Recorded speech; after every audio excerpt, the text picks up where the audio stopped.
Hello, people. I'm Avery, and this is the story of my entitled in-laws. When choosing your life partner, you should always consider the red flags. I failed to do so and had to face this situation. I hope my story inspires you to get out of a toxic relationship before it's too late. You see, me and my husband, Kent, always had a strong relationship. Or that's what I always thought. We met in a bar on one of my nights out. He was a very charismatic person, and I fell for his charms immediately. At that time, I was single and desperately looking for a partner. My parents lived in a different country, and I was studying at a prestigious university here. Kent was born and raised in the USA. When we started dating, Kent told me that he was working at his father's business. I later learned that this was a lie. About 1 year later, Kent revealed to me that he was actually working a minimum wage job at Wendy's.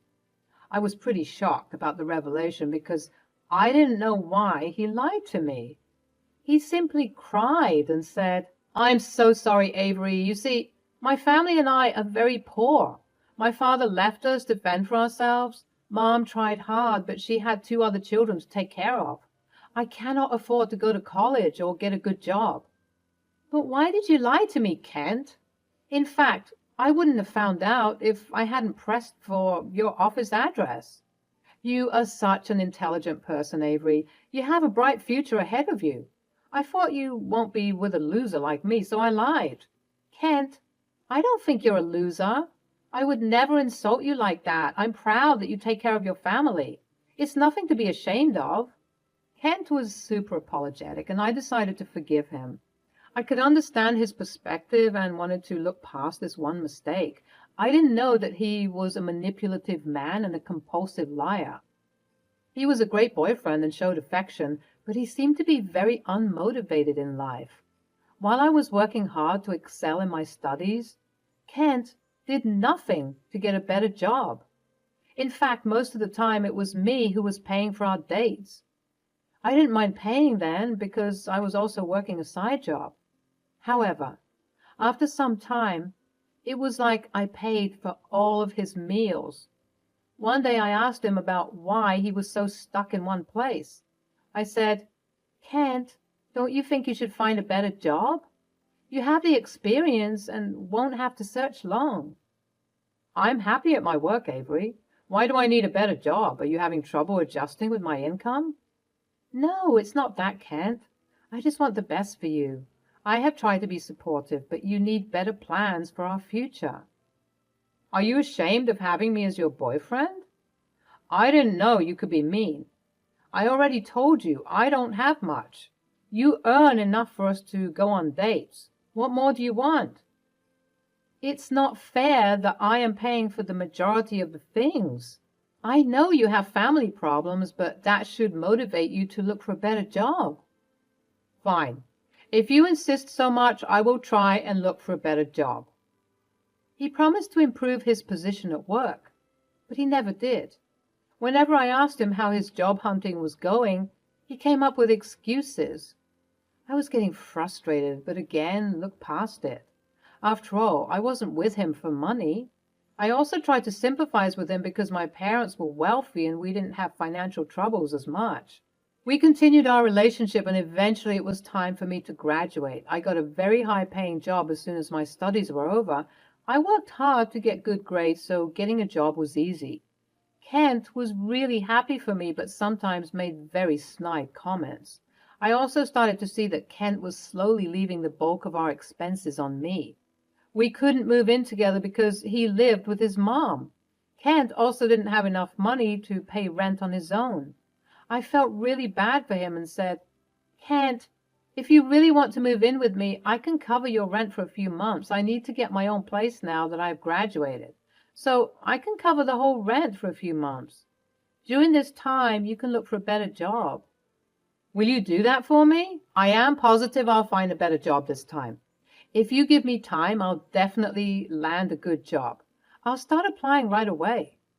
"I'll be happy to help you, Kent, but you have to be more serious about finding a job. You cannot slack off like the last time." "It won't happen again, Avery, I promise. With his reassurance, we moved into a new place. It was small, but we made it work. The rent was pretty expensive, but I was ready to pay most of it even after Kent got a better job. However, Kent never really got a better job. In fact, a week after we moved in, he told me he was quitting. Kent said, "I hate my job, Avery. I have put in my notice. I don't want to go to that cheap place anymore. You've been so supportive, and I'm already looking for a job, so I don't have to work there anymore." Kent, why did you make this decision without consulting me? We just moved in together. You need to have a job offer lined up before you quit. Relax. I will get one very soon. Mom's already taking care of my siblings, so I couldn't ask her for help. But you can support me for a few months. You have the money and the job. But it's unfair for you to assume this, Kent. You should have discussed it with me. So you don't want to support me? I didn't know you could be so selfish. Here I was, looking for a better job for us, and now you refuse to support me anymore? I feel betrayed. When he said that, I immediately felt like I was at fault. I did say I could pay his share while he looks for a better job. However, I didn't think he would just quit out of the blue. Kent was super mad at me and didn't talk to me for a week. I loved him so much that I apologized to him. I also told him that I will financially support him as long as he needs. During this time, he also took me to meet his family. His family consisted of his mother, Patricia, and two siblings, Jackson and Penny. Patricia was super sweet towards me, but it kind of felt like she was trying too hard. His siblings basically ignored me and were busy doing their own thing. In fact, they never even said hi. When we got down for dinner, Patricia made some very weird comments about our financial situation. She said, "It is so nice of you to support Kent. You can see we're very poor and cannot afford fancy college degrees.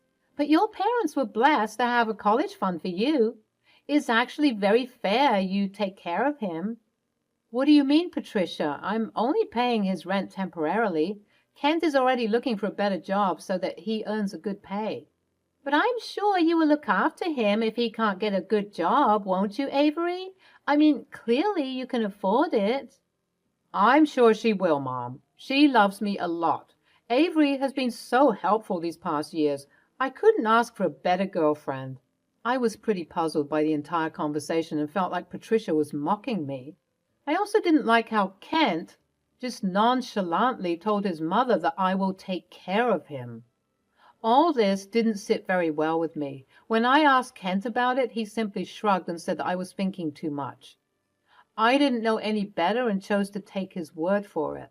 Months passed and Kent was nowhere near to finding a good job. He didn't even manage to secure an interview. I ended up finding various job ads and sending them to him. Kent assured me that he reached out but was rejected. One day I found out that there was an opening in my company. It was a warehouse job, but paid much better than Wendy's. When I told Kent, he said he would apply.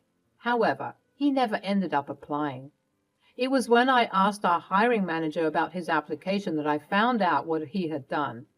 The manager told me that they never received an application in his name. I was completely confused and thought he had misplaced the application. However, when I asked Kent, he said, "I didn't apply for the job, Avery. I never sent my application." What? But it was a great opportunity, Kent. I would have even put in a word with the hiring manager. "I don't want to work there, Avery. You're in such a high position, people would make fun of me. They would think you were better than me." "Don't be ridiculous, Kent. You needed this job. It paid so much better than your last one. You don't even have anything lined up." "Actually, I don't think I want to work right now. It's too draining and is bad for my mental health. Besides, I think I'm taking care of the house just fine. It's better this way." "Kent, I'm managing somehow right now. We will need another income to have good savings. Things can't go on like this for long." "Don't you have any respect for my mental health? I thought you loved me. You should want me to be happy. Being in a low-level job makes me unhappy." After this, there is nothing I could say. It was true that I could support the both of us. He was also doing most of the household chores. It was nice having someone home. But my savings were thin, and the future didn't look very bright either. Nonetheless, I agreed to support him for a little longer. His well-being was more important to me than material wealth. With no other option in hand, I agreed to be the breadwinner. Whatever little doubt I had vanished when he proposed. I was over the moon. The proposal was super romantic and exactly how I wanted. I knew I loved this man and wanted to be with him forever, so I said yes. I even paid for the small wedding we had at a friend's property. We couldn't invite a lot of people, but we were happy. However, things soon turned sour after the wedding. He was still unemployed and had no intentions of looking for a job. I was okay with that until he even stopped doing chores around the house. All he did was play video games. After my work hours, I was spending the entire night doing chores and cleaning up his messes. His siblings were over often and would clean up the pantry when I was gone. It was difficult to keep up with the expenses. I even sat him down and had a talk about it. I said, "Kent, you are not helping with the chores anymore. I am already very tired when I come home from work. You need to help out more." "I'm already doing enough, Avery. You shouldn't complain so much. It gets tiring working at the house. You can't expect me to do everything for you." "But you are not even helping out, Kent. You have Jackson and Penny over every week. They just leave messes and eat everything in the pantry. It costs me a lot to bring in extra food. My savings are already dwindling." "Stop complaining so much. You can take up an extra job if you want. You earn a lot, and it won't hurt to share with my family. They need the money more than you." "Kent, I can take care of you, but this is too much. Your siblings are adults now. They can pay their own food and entertainment." Kent just kept arguing with me and calling me selfish. He thinks that his family is a package deal. No matter what I say, it always boils down to me being privileged and entitled. Kent never considered that I had to work and study hard for my job. It wasn't handed to me on a silver platter. I called up his mom and talked about the issue. I genuinely thought she could drill some sense into him. Patricia was a hard-working woman. I knew she would help. However, she said, "Avery, you know my son doesn't have a fancy degree. No one would give him a good job. It's selfish of you to force him to work. We are your family now. It's normal that you have to deal with us. Stop being so damn selfish." "Patricia, I know he finds it hard to get a good job, but it's not the end of the world to work a dignified job. I am fine with whatever he earns. He just needs to help me out. He doesn't even take care of the house anymore." "Oh my God, Avery, he's a man. Men don't do household chores. It is your job as his wife. You are being so controlling. I can't believe he married you. If you love my son even a little, you will stop being such a horrible wife." My conversation with Patricia went nowhere. In fact, I was appalled that she supported his wrongdoings. I felt like I was stuck in a toxic relationship. No one was supporting me. After some time, I started to believe that I was wrong. Kent even started to love-bomb me after a few days. He promised to do better and help me out sometimes. Still, there was a creeping doubt in my mind. I thought things might get worse, and it sure did after a month. It was pretty late when I went home from work. I noticed Patricia's car in the driveway. I was a little confused because she rarely showed up. As I walked into the house, I saw that even Jackson and Penny were present. They looked at me a little weird and told me to sit down. When I did, Kent said, "There is something that we need to talk about. It's time we finally do the right thing." "What are you talking about?" "Our lease will be up next month. We will need a new place to stay. Penny's an adult now, and all of us need separate rooms. So we were thinking it's about time you get a new place so that we can move in." "Our lease also ends next month, Avery. We were thinking about getting a bigger place, one that would be big enough for all of us. So you need to look for a new property. They will be staying with us now." "Are you serious? You want to pay for your whole family now? Patricia, are you even going to contribute anything? Of course not. My son will never charge us rent. It is your responsibility to take care of us. You are the breadwinner after all. I want a separate room, by the way. My boyfriend will be over every week. We need some privacy. Same goes for me. I'll have the boys over every Saturday for our weekly parties. You need to get a bigger fridge for the extra munchies. It will be so nice to have the family together. Avery can finally put her salary to good use. I think you can take up another job. That way you can have a better lifestyle. It's time you fulfill your responsibilities and provide us with a good life. Okay, then I'll see what I can do. I was absolutely stunned by what they said. After they kept babbling about their demands, I started to get mad. Kent not only sprung this one on me, but also refused to get a job. He expected me to house his mother and his two very adult kids. It was like I was their slave and their cash cow. However, I was completely done with this family. Hell, I was even done with Kent. So I came up with a plan. First, I assured them that I would figure something out. Then I got them out of the house. I talked to Kent in hopes of salvaging at least some of my marriage. However, he was adamant that I had to shoulder his responsibilities and take care of everyone. At that point, I knew there was no coming back. So I called my parents and asked to move back home.